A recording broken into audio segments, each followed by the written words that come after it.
Hey, Girl Chat Sports with Mel and Miss Ballin D today. Hey, Miss Ballin D, thank you for joining in as our special guest host. Mo is not feeling so great today and kind of feel like she just wanted to watch this Lakers Clippers game. Although, looking at halftime right now, I'm not sure she really wants to be watching it. But, I'm sure the Lakers, they're a second half team. So we'll see how this goes for them. But thank you for joining me. I know you've had a busy day. No Plays Off Sports Talk, your podcast was just on not too long ago at 6. Great show. You had a great guest there from Oklahoma, or Las Vegas based Oklahoma guy. So that was great. But yeah, thanks for joining and I appreciate it. Absolutely. Always an honor to join you on the stream. So thanks for having me. Yeah, well, we love our fellow women in Vegas sports and just in sports fans in general, and being able to share the sports knowledge out and around the town. But before we get into it, I did just want to say, because I'm wearing my special hoodie, and today was the day that Air Ah. released. And we all know that I'm a huge Jordan fan. I got to see a pre-screening, so shout out to Deborah Porter within the Ladies Room Productions, as well as my girl Alicia Gibbs, because I got to see a pre-screening. And let me just tell everybody, if you haven't seen it yet, because there was chances for people to go see it on Saturday early, you've got to see it. I mean, first, it's not even the Michael Jordan factor. It's just the history, the Nike. They play a lot of old clips from like early Jordan years. The story behind the shoe, the Jordan brand. It's just, I could have sat there and probably watched this movie a couple more times just in that same night. It was just that good for me. For me. I'm a I slacker. I don't didn't even know that it was coming out. Like I seen when you were I think you had posted something about being at the preview or something. And I was like, I had no idea it was coming out. I had no idea what it was about. So I'm like, there's some new Michael Jordan movie coming out. So it caught my eye because they had the commercials during the Super Bowl, and I was like, wait a minute, there's a Jordan movie?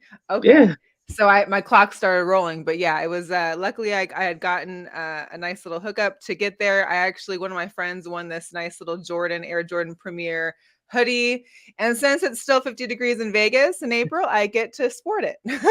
As like I'm you so over got to that. see rocking your hoodie too. Yes, I'm over it. Yeah, the temperature is just is not helpful these days, but This weekend we're anyways. supposed to be in the 80s, so I guess we Hey, can't I'm wait for I, that. I'm guessing this hopefully is the end. We'll see, but it's just like we had such a beautiful like spring Saturday, Sunday this weekend, and then to get hit right in the face on Monday and yesterday and today with these temperatures has been a lot. Has been a lot, especially Yesterday for was us that live in freezing. Vegas. We've this is the coldest it's been this time of year in like decades. I'm over Decades. it. Over it. You That wind yesterday was freezing. It was blowing so hard. Listen, nobody understands that a 50-degree day in Vegas is nice, but if you add the wind, it's like freezing. You got Freezing. beanie, down vest. I mean, everything is on. So, but Over anyway, it. I want to get into a couple hot topics. Of course, March Madness is officially over. Shout out to anybody who won any kind of money out of their tournament brackets, because this year was nuts. And I know you addressed it a Insane. little bit. Yeah, I know you addressed it a little bit on your show in regards to kind of like what that transfer portal is doing to especially the men's side of basketball. And I know that this is probably just going to be a start of what we see. We've already seen a lot of guys, including guys here at UNLV, already enter the transfer portal to get out of here and to make those switches to better teams. It's like, is this going to be like a new NBA where you're just deciding to move to a winning team every year? Like, when does it stop? When is It it has going to to stop somehow. Like I said, on the men's side, 1,100 players are already in the transfer portal. Four of UNLV players have already left. Even the guest we had on for Oklahoma, Jalen Hill, four players prior to him already left. I'm like, when is it going to be over with? It's going to be ridiculous. it, and if they don't make any adjustments to it or make some kind of rules behind it, because I don't know if there are rules behind it now, if you have to be at a school for a year or 2 years before you can enter, if you can just enter at any time. But it seems like if there aren't no rules to it, eventually it's going to be just a zoo. Every year it's going to be a zoo. And your team might have been not even in the March Madness brackets, and then next thing you know, you're winning a championship because of how things happen. I mean, Crazy times. Before we get into the women, I do want to shout out to the men. The men did had a very intriguing March Madness run. We saw a lot of upsets. No number ones in the Final Four, which was crazy. Seeing San Diego State, a Mountain West Conference team in the Yeah, finals, yeah, like that's big time right there. And then, that's of dope. course, yeah. And then you got UConn who took it away, and they definitely deserved it. I mean, they outplayed San Diego State. San Diego State did have a chance to come back. I think they were only down by like 5 points in the fourth quarter, but it was a UConn show, and UConn was getting it, and they just did it. They did a great job. The game was just so boring. It was so dry. I mean, like San Diego State went like almost 10 minutes, like 9 minutes without scoring a basket. I mean, and they weren't just like missing, like they were missing wide open shots. They were missing wide open layups. I was like, this has to be the boringest championship game in a while. It was kind of like the most boringest Final Four, even too. Like it just, I feel like because the women were, it was so much attention on the women this year. I mean, me personally, I've said it since before the tournament started. I was like, I'm watching the women hands down. Like this year, of course, you always want to watch the women, but this year especially just seemed like there was so much talent in there. There were so many great games you're going to watch. And then the men just kind of fell back seat to it, which I'm not mad about. You know, I enjoyed it. Yeah, and like you say, kudos going out to San Diego State. You know, first time playing in a championship game. Of course, that entire conference is going to get some monies to boost. You know, the fact that they made it. Sure. We'll get Right. some cut in that. So that's a good thing. So that was exciting for San Diego State and the Mountain West. But other than that, I was like, as it got down leaving to like the Elite Eight, I'm like, okay, Final Four, all right. I kind of wanted FAU to win, but then after that, I was like, oh, I'm really over it. Like I kind of felt like eventually San Diego State wasn't going to be able to compete with UConn. So I was just like, I'm like you, I had real no interest in it, but I watched it because I'm a basketball fan. Right. It's the Final Four. I mean, it's the final game. You kind of want to watch it, but it wasn't. You're right. It wasn't entertaining. I even put money on San Diego State just because there was like plus, I think like 450 at one point. I was like, I mean, why not? Like, put my $10 and let me see if I can make some out this. And of course, I didn't at all. But it was just, it's part of the process. But I think I'm not even, I'm a Pac-12 girl, but seeing Mountain West in the championship was just, I think that was just in itself part of the great part of the men's tournament for them. Don't take You away from can't, San Diego State. They had a good season too. I mean, they played well. They won the Mountain West. They just were outplayed by a better team. of course, yeah, they couldn't hang on that one. They did great getting there, but Yeah. it was kind of like the tank ran low and they're on E sliding into the championship, which unfortunately was the case for them. But we need to talk about the women because I know Yes. you dressed it a little bit, but they had the most viewed NCAA D1 women's basketball game on record. So there was average was not almost 10 million viewers on average, and there was a high peak of 12.6 million viewers to watch this one ladies game. That's dope. That's what you got to give it up for. That's dope. And we already knew that they had already outshined NBA games in the previous, like during the other rounds of March Madness. The women have maintained such a great position in this tournament, and it's really been amazing to watch and see. Of course, we'll get into a little bit of the drama post championship and some of the stuff that's happened. But knowing that, and I want to talk with you because I know we both love our WNBA, and I know you talked to Kev for a second about, with all this passion that's for women's basketball in college, why isn't that not translating into the WNBA factor? Because I always hear the guys, oh, I can't understand. I don't understand.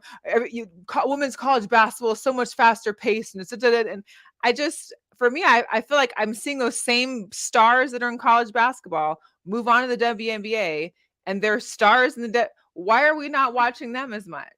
I don't get it. It's the same thing Kev asked on my show too. He's like hopefully that this excitement and the energy and the viewership will transfer over to the WNBA. And I'm like you. I'm startled as to why it wouldn't. When you get breaking record, 9.9 million people are viewing a WNBA or a college championship game. Like you said, those same players are transferring over to the Dub. I mean, it was exciting basketball. A lot of people were saying, well, the girls' game, the women's game is more fundamental. But if you saw a lot of the comments during the women's championship game and the women's tournament, a lot of people were talking about how fundamental sound teams like Iowa, how fundamental the game Right. was on the women's side. So I don't know why that kind of is, like I said, because the same players are transferring over. I know it's a bigger game in the Sure, I think there's WNBA more than the revenue. I college. think you're rooting more for some of your teams, your conference maybe, but I feel and maybe there's not enough teams yet in the league to where people can find like their home team maybe, having only 12 teams, you got 12 cities, it's not encompassing the country or even the globe, but it's just, your favorite players are playing for team. I'm a Husky. I was down with Kelsey Plum before the Aces Yeah, got here. Like, this is part of you follow your excitement with whom I don't know. I still don't get it, me personally. Of course, I will admit that I wasn't always a WNBA fan back in the day. Like, I mean, I grew up in Seattle. I yeah. left before the Storm got there, but I still wasn't. I mean, I knew the Storm, watched a couple games. I wasn't a WNBA fan until really I moved here, and the Aces kind of just made me one. So it may grow on people, and I hope it does. It's gonna be interesting. We'll get Did a you little bit see how later. how many Iowa fans were there? I mean, they traveled near and far, and those tickets weren't cheap. Like the average ticket price was $400+ for the women's tournament compared to the men. I mean, and there were a lot of Iowa fans in the stands. There were a lot, and I will say this: I wanted to shout out now, why since we're talking about it, but a shout out to our previous guest, one of the friends of the show, Natasha Gransberry, the AKA the Sports Stadium Queen. She was there for all of the men's and women's excitement in Texas through Dallas and Houston. Was it Houston or it was always all in Dallas? And she got to wear one of the Girl Chat Sports hats, what I appreciate her for. But Nice. in one of her posts, she actually said the entire state of Iowa is here, and I think Minnesota as well. Like, I there's believe it. so many people here from They were up. so They many. they traveled. Like, Yeah, it's just. I mean, for LSU, that's on a bad drive from New Orleans to yeah. Dallas. I've made that drive myself. It's not terrible, but to come in from Iowa all the way down there, it's just They they were traveled there. hard. They were Yeah, doing their thing. It was really amazing to see. And when there's a picture I got too of just when both women's teams were coming through the audience. So that's a this is great just picture. getting into the stadium, That's which is nice. crazy. But I knew I was going to show up because I remember there was a post. I think this was like maybe during the first or second round. Iowa's tickets sold out in 15 minutes for their I first two saw that. rounds. I saw that. And I think they also had lined up outside their stadium like 2 hours prior to tip off, lined up just for Oh, women's they were ready. basketball. They ready. They knew they were Yeah, ready. I mean, they that's ready. just It'd be good if like you said, that same energy we can find the same fans support the WNBA. I mean, yeah. the WNBA ratings have been improving and going in the right direction, but the mystery question that everyone seems to figure out is why doesn't the same support kind of transfer over to the WNBA? Like, why are you hating on it? Like, I guess it's more like if everybody seems open to watching college basketball because there's some good games, there's some great games in the WNBA. We've Yeah, seen them live. Like, there's some yeah. great games that happen, and it's like people just, I guess, I can't make people fans. I can only hope. But hey, we'll get a little bit more into it because we do have the WNBA draft coming. I want to talk about that. That happens on Yes. Monday. But I do want to talk about this thing now because everybody is so heavily devoted in women's sports. It's the trash talking because people seem to be so concerned and have no idea and maybe don't think it's very ladylike in sports to trash talk, but this is something that's been happening for years and years and years. We're just seeing it more because people are watching the game more. Yeah. And I know Caitlin had posted that. She said maybe men have always trash talked. You should be able to play with that emotion. That's how every girl should come to play. And if you're living and breathing Men and have always playing tried. basketball 24/7, that's something that you should be doing. Yeah, I just You're the passionate. it's part of the game, you know what I mean? And it's so sad, as I mentioned on my show, is it's so sad. It's not the first time that the ladies have been criticizing for celebrating or playing with emotion and being Mm-hmm. criticized for it. It's like, why? It's a part of the game. Why aren't they able to celebrate and show their emotions and do their trash talking without the negative attention that that they get?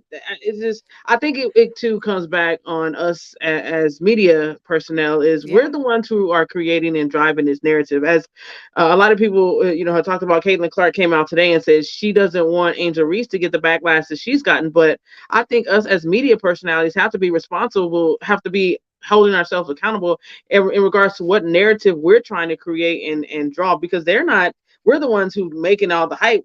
They didn't do anything. Right. Twitter blew Why up was why with is the that drama. storyline even going out? Like, how is that even? Because Exactly. we saw some major media names come out with some not so great things being said about Angel Reese. We're all Yeah. going over the thing and the trash talking back and forth. But again, like, it wasn't brought out when Caitlin Clark was doing it, but they are doing it for Angel Reese, and And that's then something that it just, yeah. Go yeah, ahead. and then too, you get these media personnel or these digital creator content creators who they're not regular reporters on the league or the WNBA or women's sports, so they really don't know the inside and outs of who these players are. They really don't know the full characteristics of these players. They may get a breaking story or follow it because it's the tournament. They don't really regularly follow these players, so they really have no clue in regards to the backstory of a lot of these players. So again, I think it falls on the responsibility of us as media personnel is to be accountable in regards to what narrative that you're trying to draw and push forward. Absolutely.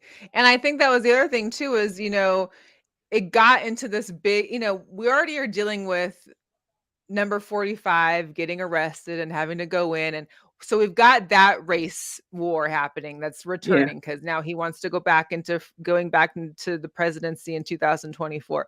You've got that, along with now you're trying to put two great women athletes against each other. And both of them even came out and said, like, I have nothing personal with her. Like, you guys are the ones that are making this storyline up. Yeah. You guys are what making, you guys are the ones that are making Angel Reese out to be the bad person. And she's not. She's doing what Caitlin was doing just a game before. I'm sure Caitlin had a few slick words throughout that whole game when they're battling back and forth for the championship. Like, Yeah. we all don't hear what's being said on court, but then media want to go off of just actions and what they see on a clip or a video and make a whole, clickbait, title for a piece they're doing. And it's ridiculous. It's It was disgusting. I ridiculous. mean, and like you said, it's bad enough that we still live in a color divided world. You know what I mean? Very. And you'd say, well, why do we always have to make it about race? Well, when you have instances like this where it's black and white is really the focus of it's really what it came down to. You can try to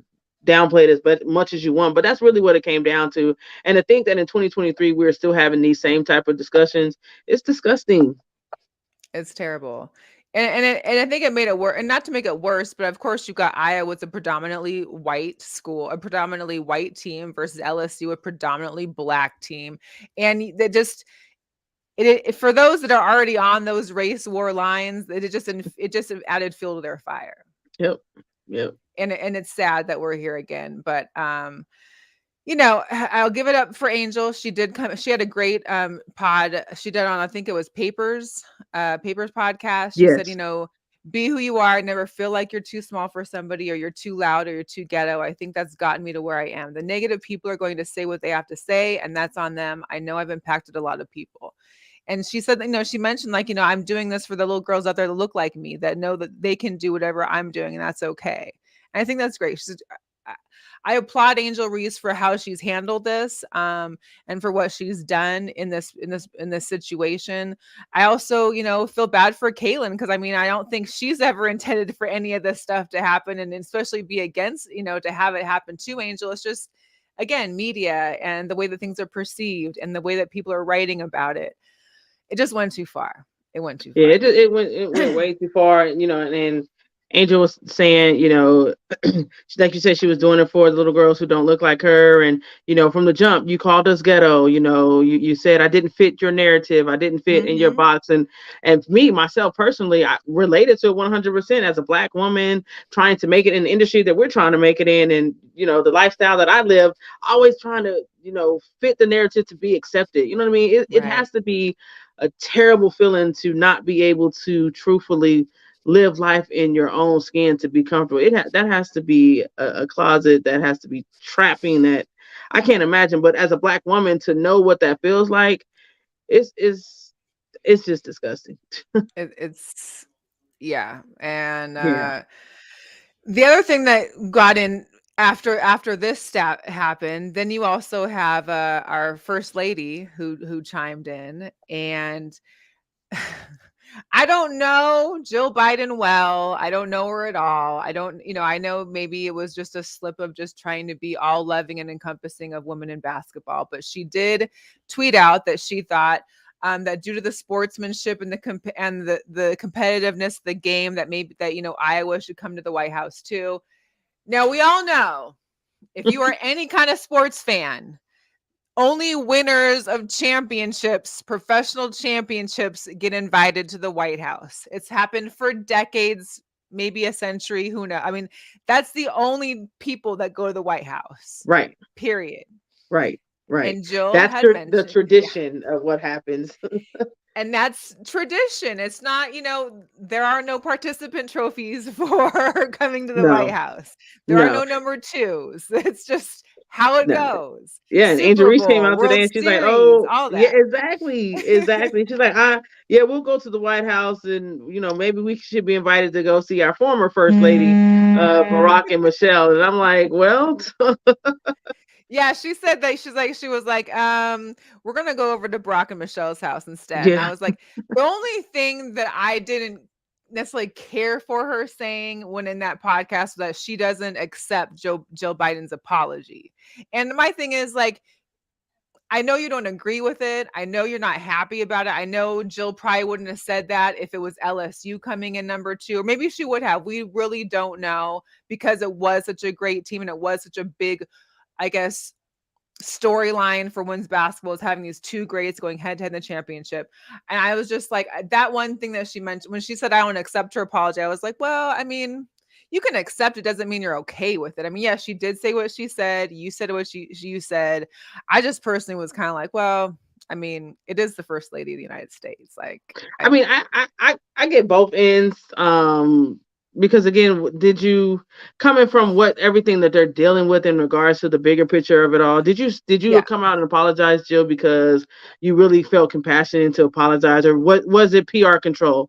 Oh right. crap, we got to figure. You know what I mean? Did you really mean it because you felt, how they felt? You really agree with them, or I can kind of see both sides where saying, keep your apology at this point. You know what I mean? That it maybe she felt like it didn't come from a sincere place. Maybe who knows? Absolutely. No, and we don't know. And that's the thing is I think Yeah. when it first initially happened, she had a spokesperson come out with for her talking about, oh, well, she didn't mean it like this. So like I said, if it had been like, Jill calling and saying, hey, this is my bad or whatever, one thing. But Yeah. if it's press or a spokesperson typing up a PR notice, that's a little different. I wouldn't Yeah. accept that as well. But Yeah. it's Yeah. just sad that it went to that. But yeah, what's up? Shout out to Goose. Shout out Kevin Ray here in the comments. Goose says no losers on 1600 Pennsylvania Avenue. There are. You don't put no second. No. There's no number twos that come into the No. White House. Period. No. No. But did you hear that I can't pronounce her name. The young lady who plays for LSU, her last she was on, Floje. she's the rapper. Yes. Well, I was going to talk about Yes. her too. Yeah. Yes. They were saying she possibly may have a deal coming out with Lil Wayne. I'm like, that's pretty So dope. I didn't. Oh, sorry, this isn't it. Let me find it. I didn't realize she's signed with Rock Nation. So Yes. she's a freshman at LSU. She's signed with Rock Nation. Lil Wayne was already tweeting with her. She says that her favorite producers now all want to work with her, and it's her time. She also told ESPN that she wanted to win a national championship and a Grammy by the time she finishes college. So she's halfway there. Nice. She's a freshman, y'all. She ain't going nowhere right now. I And mean, she's a baller. and she's a baller. And I also didn't realize she her father was Yep. camouflage. Yep. Yep. She's So I dope. mean, She's uh, dope. it's amazing. But She that goes really back to, again, like I said, of media personnel. If we take the time to tell these individual to tell stories, those that's something stories. that we will be able to say, oh, this is uncharacteristic of this person. This isn't something that Angel Reese was doing maliciously. She was just in the moment of celebration and trash talking. You know what I mean? Right. So if we took the time to know these individuals beyond the basketball court, then that's something that we would have known. Well, and I think too is that they even showed clips of her that, of course, resurfaced after the fact of her playing like pickup ball, and I think in a tournament back in AAU days, and she had the same trash talking then. Like nothing's changed. She didn't just start this because of what happened in a different game. She's been this way, and this is her. And that's what it shouldn't be offensive to anybody that you're seeing women trash talk in basketball. That just makes the game even better. Yeah. I Yeah. think, in my And, opinion. and she, even if she was trash talking, she has every right to. We were talking about a player who she's gotten 34 double doubles, the most in a Yes. season. Like Yes. she's a beast. She's blocking with one shoe on. I mean, she's like, She's a baller. she's got, yes, she Bayou Barbie got her hair, her nails, her lashes on. She's doing it all and is a Yeah. great athlete, and that should be Yeah. celebrated. So, the Absolutely. other thing to be celebrated is that her and her cousin playing for UConn, Jordan Hawkins, both get the championship, which That's I dope. think, Family ties. Yes. man, listen, they said that barbecue out in Bmore is going to be pretty aggressive. Oh, I'm sure. I'm sure. That is amazing. I know That's dope. That's all the nice. aunties and uncles coming out for that one. They gotta go represent for the family. For But that's sure. just That's there was dope. another That's picture they nice. showed of what is it? Joe Was it Burrow. yeah, but who I forgot the girl that came Alexis. Oh, Lex yeah, Alexis Morgan. yes. She came off them last 2 games for Yeah, them. she And did. honestly, I don't know if LSU would have pulled it off without her those last 2 games, but she did her best Joe Burrow impersonation there with the stogie for the championship, doing it typical LSU style. Yeah, she took it Oh yeah. personal though. She was saying, Yes, she did. came out saying, I think she's from Houston or has some ties to Houston or to Texas, and she was just talking to trash about how the previous game Iowa was kind of like shooing off South Carolina Uh-huh. to shoot the Yeah. ball. I'm like, Yeah. she was like, no, that's disrespectful. We can shoot. Y'all not gonna do that to us. So Right. she was in her bag. She was on a She was personal in mission there. mission to win Yeah. that championship. Yeah, Kevin said I love her her nickname I think on Twitter is like Lex Luthor. I Nice. don't know if that's the one you were talking about, Kevin, but I know that her Twitter handle is like Lexi Luthor or Lex Luthor, and I was like, yeah, she's Yeah. legit. It's gonna be real interesting to see how things go. But yeah, March Madness was a whole lot. We got Sad to we see just that the got whole thing that she can't that Angel Reese can't come out yet into the draft, man, because I think she's ready now. Can you imagine in a year or so when well, she's eligible to come out, man, she she's gonna can't. Why be. isn't she? Oh, because she just transferred. Yeah, well they have to be, I think the dumb rules, they have to I think complete at least 3 years or turn 22 by a certain age. It's What? a dumb rule. Yeah, I hate it. Because I thought, well, because she did, she's done one there and she did one at Maryland, or she didn't do a full one over I there. think she started at Maryland, and then she Maryland. transferred to LSU. So I think she's going into her junior year coming Well, up and here. plus there's also the COVID wave year too. Yes. So that's affecting when we'll talk about that. We'll get us to get into the draft too, because that's going to affect the draft as well. A lot of these players have an extra year. A lot of this next season seniors get an extra year of eligibility due to the COVID year that from 20 and 21. So Yeah. a lot of players are staying back. And like I know you and Kevin talked about, they're getting more money in NIL deals than they'll get in the WNBA. Yeah. I So don't why would blame you want them. to leave that? Why would you want to We leave know. I that? mean, we've seen before. A lot of guys are leaving. They want to get the big money, get the check. They don't get those checks with the WNBA. So I could see you trying to leave and providing for your family in the NBA. But in WNBA, you're not making much more over 6 figures. At all. At all. We saw the player earlier today, the player for UCLA. she had declared for the draft, but she said after having a conversation with her coach, who had some communication with some WNBA players, she said, "Listen, you have an opportunity to make more money if you return your." And she's Yes. like, "I'm staying," which I don't blame you. The money that these I players are making with these NIL deals, I mean, the max contract for a WNBA player, the max is I think $225,000. A rookie deal is you're making less than $100,000. I mean, if you make a roster spot, we're talking about 12 teams, 144 roster spots. Like, go get the bag. Get the money while you can, Yeah, yeah, please. So yeah, they're definitely making it a little harder right now for those young girls to make those decisions. But yeah, it's going to yeah, be a lot more women staying. The thing is that when this waiver ends, I think this is the last year. Then you've got a lot more girls, young yep. ladies, that are now going to be wanting to go get drafted, and you still have just 12 teams with 12 spots, and there's not anybody retiring. We had No, what no two time people? We soon. had two people retire last season. Not Like happening. I don't see anyone retiring. Maybe I don't think Tarasi's going to be gone this year. I think it might be two. I don't. There's not a lot of retiring happens. So Nope, then not you're happening. It's faced not with happening. trying to, then you're going to have rookies. They're going to have these girls coming in like, um, well, I think the Gamecocks have like 4 or 5 girls that are Mm-hmm. entering the draft. Yeah. I I mean, you got Aaliyah Boston, obviously, she's gonna get in there, but you got them having to compete with vets and players that have been in the league for maybe 2, 3 years, and now what? Someone it's like bumper cars now. Yeah, and even a player like Aaliyah Boston, as strong as she is in the dominance we've seen with her with South Carolina, can you imagine Sure. her going up against a Asia Wilson, going up, against a Stewie? The game is more Yeah, physical for her, and as great as I think she was for South Carolina, it's a I different honestly think world. it's going to be a struggle for her to have some success in her first or second year in Yeah. the league.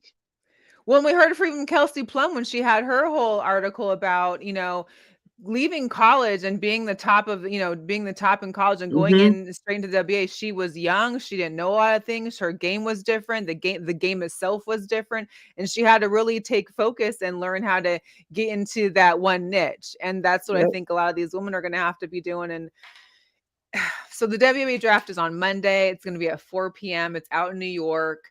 The Fever have the first pick, followed by the Lynx and the Wings. The Wings have like 3 picks. Fever have 2. The Dream have a couple. The Storm Wings have. We made don't. that big leap change to their trade, Yeah, right? To get okay. yeah. So they've got the third pick, the fifth pick, and then I think it's the ninth or 11th pick. Wow. Yeah. And then I was looking at some of these, projected draft orders for the WNBA, and we also know that Maddie Segrist that left Illinois Yes. declared for the WNBA. They have her at like ninth or 10th, or like it was like something very low on the top 10. I'm like, Mm-mm. they're putting girls over her that I honestly wasn't sure of who they were.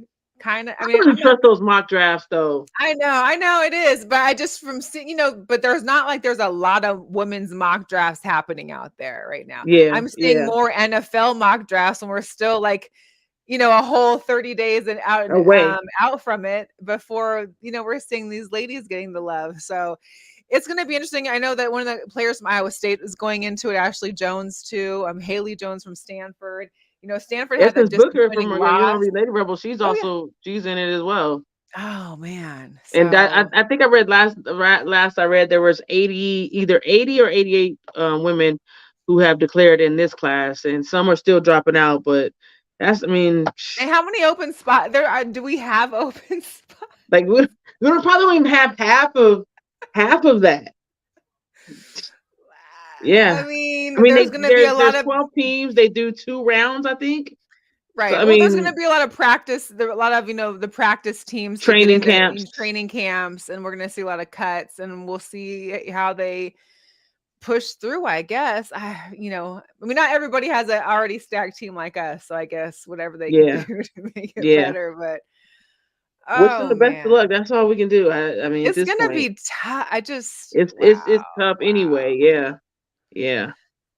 That's But why I'll be the, looking the forward the to that. league, such as like the Athletes Unlimited League, why it Yeah. is as Oh, small yeah. as it is, that league is so important to Have these you been ladies to watching have the Kirsten opportunity. Bell? She has been throwing she threw down in the Athletes Unlimited Basketball Yes, League. I she was did. like, listen, Yeah. if she gets some more Yep. playing time for us at the Aces, I think that she needs to make her mark. I think, just giving her the time frame, just a couple open windows where she can get some extra time because she really showed out in that league. There And were I some was I sparks was within the season that we saw her when she came in. She sure. had some runs. There were some moments where we saw great, we saw the potential in her. Yeah.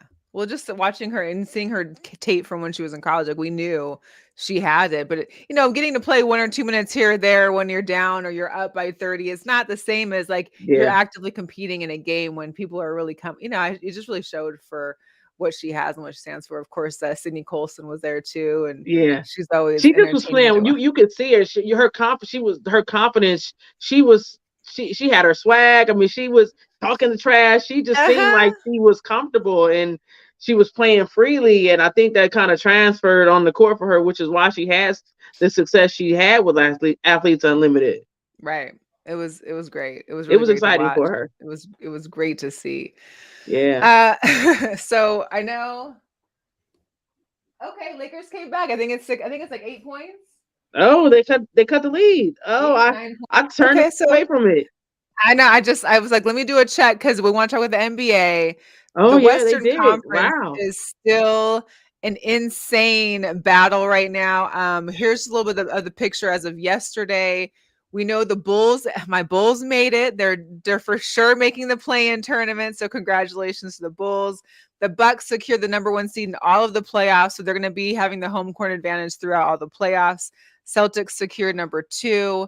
Um, I think and I just Denver. saw the Hawks. The Hawks, they got in. Okay, I think they got in. I saw that a couple minutes ago before we came Mhm. on. Okay. And then I know the Nuggets also secured the first number 1 spot in the West. So Okay.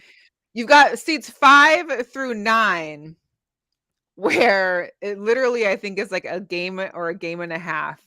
Or in the case of the Clippers and the Lakers, they're literally 0.5 away from the Warriors tied. And what do they have? One more game left, or is this the I last? The last games are on the 9th, I Okay. believe.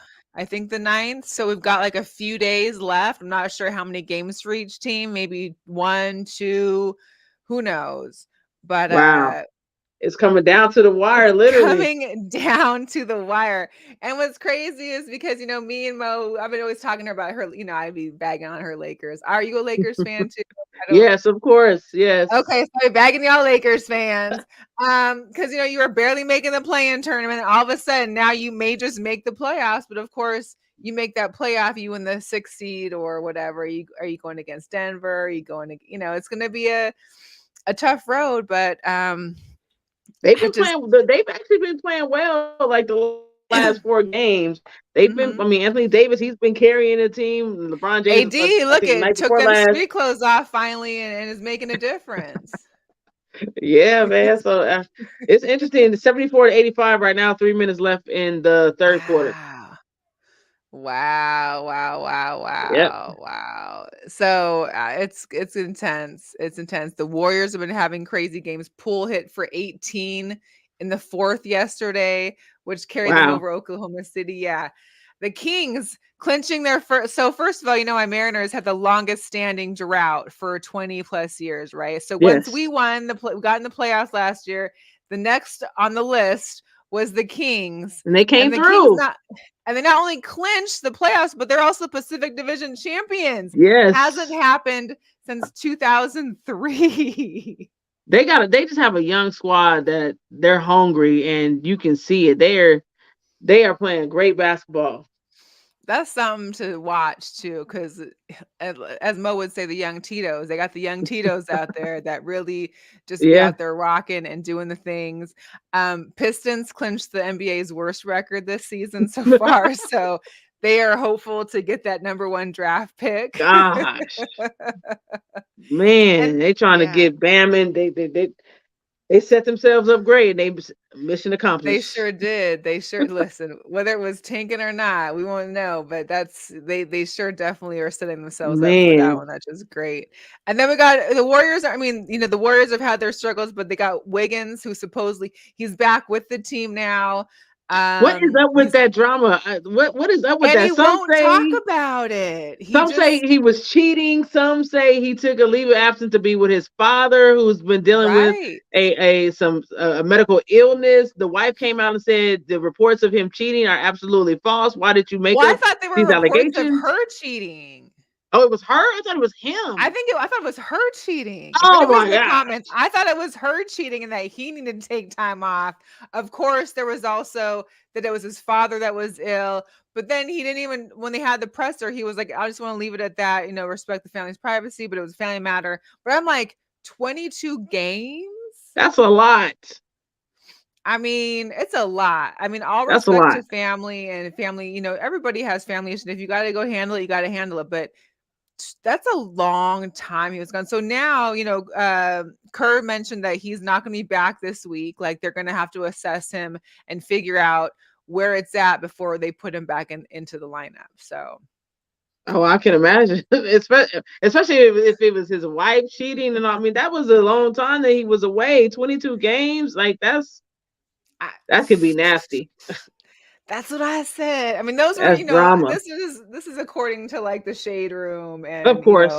Yeah, other things if it like came from that. TMZ, then I would probably believe it a little bit more. Right. And They always I'm have all not the sure if tea. they were there or not, but like I said, it was just I'm glad he's back, but it's almost like Are what you else really? How I, productive can you be to the team at this point?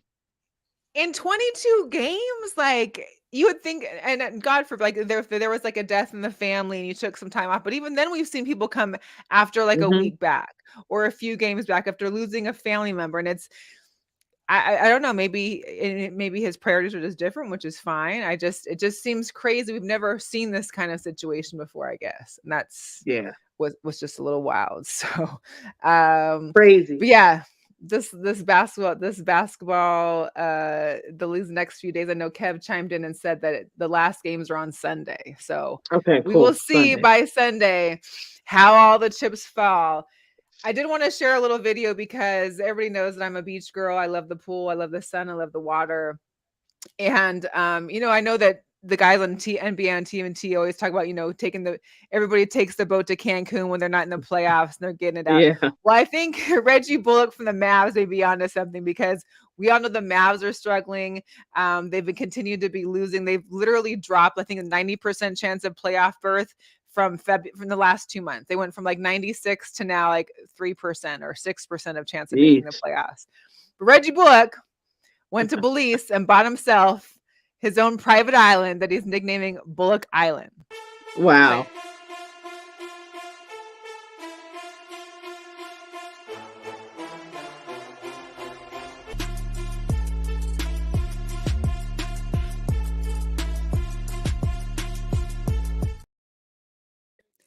So he bought an island. He's building a resort for family, friends, guests.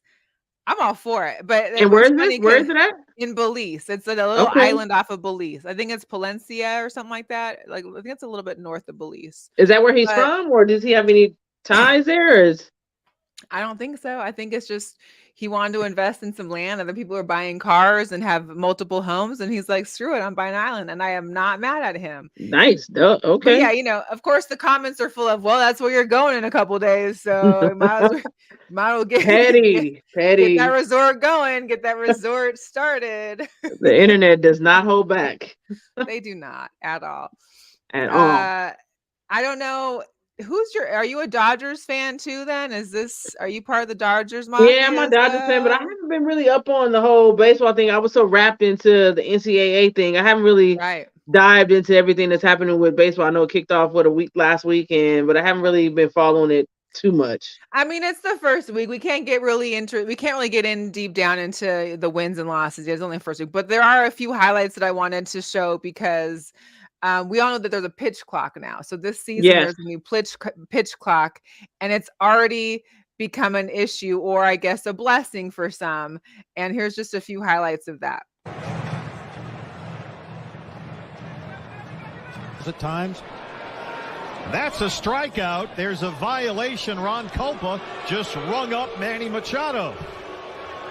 We're on the clock here this year, and that's an automatic strike, and it happens to be strike 3. Here comes Bob Melvin. Ron Culpa, the crew chief, behind the plate. And somebody's been ejected.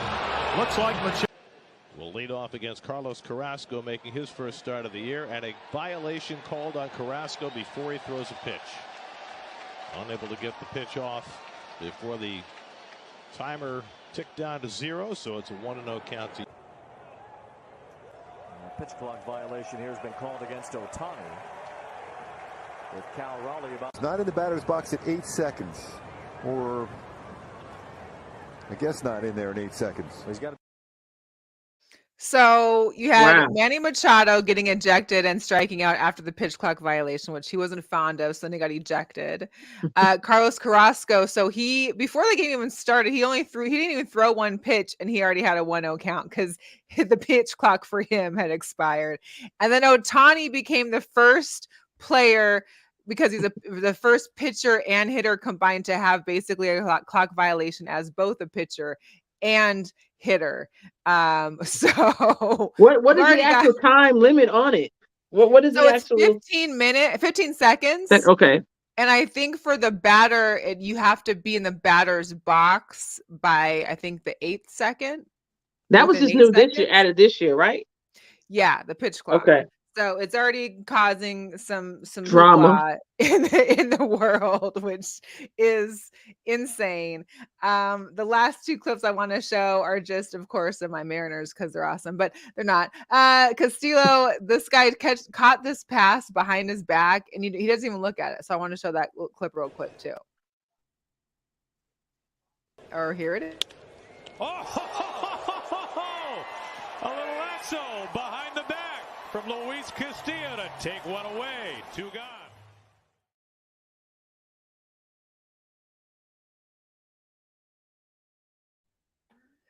Did he do that on purpose? It looked like he did it in style, but too crazy. I mean, I don't think he did it on purpose. I think he was just kind of swinging around, and bam, there you got it. You caught it. It was pretty. It looked pretty. It looked pretty. Yeah, it was pretty.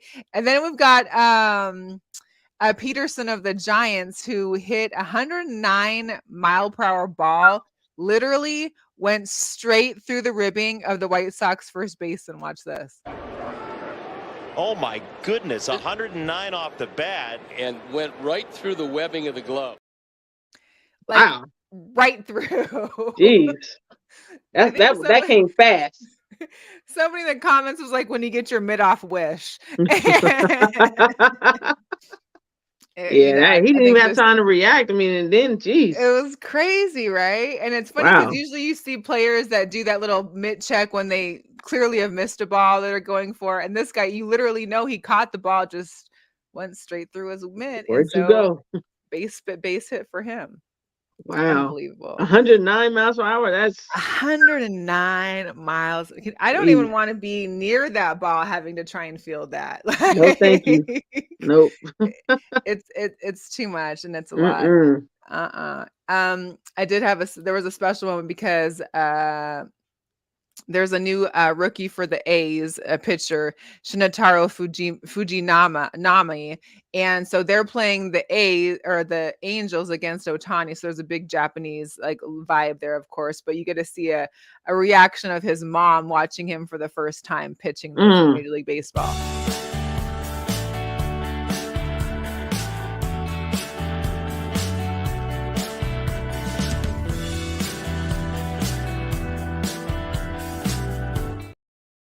nice. And striking out Mike Trout is nothing to be. That's a big move right there. Yeah. So baseball's officially back. Of course, I know we're all still going to be in this NBA mode. 82-96. 11 minutes left in the fourth quarter. They pulled back away. Yeah. Okay. Well, before we go, I'm going to bypass the usual sneaker drops and jugadores. We can deal with those next week when I know Mo loves them. But I did want to shout out for a girl power. There's the National Women's Soccer League, and they've In Cali, got right? there's a new expansion team coming to the Bay. So this team is part of their ownership group includes the U.S. Women's National Team legends like Brandy Chastain, Leslie Osborne, Danielle Slayton, and Allie Wagner. The team's name and venue haven't been determined yet, but the team is the 14th in the league now and is set to begin in 2024. So it's great not only to see another women's professional team here or in general, but also seeing it being funded by women. Yeah, they've been having some good moments for them. They got that contract money. I mean, things have been going in the right direction for them, overdue. So, I mean, yes, kudos. Well, yeah. I think, and we talked about it before. I think it was Kansas City. Their women's team, their women's National Women's Soccer League team is getting their own stadium just for them, which we don't see that. We don't even see that here for the Vipers or nothing. So. Not at all. Not at all. Not I at saw all. you real quick. I saw you got a chance to go to one of the Viper games a couple weeks ago. How was that whole experience? I went to a couple. So listen, I've talked to them about there is just no reason why they should be at Cashman. It's when so you watch trash, right? The XFL games on TV and you're like, wow, these guys are in college stadiums. The Seattle plays at Lumen Field. They're playing where the Seahawks play. So the fact that you got these teams playing in these great places, like the fact that they're playing at Cashman is like, okay, I get maybe they couldn't beat Allegiant. I know that Sam Boyd's closed.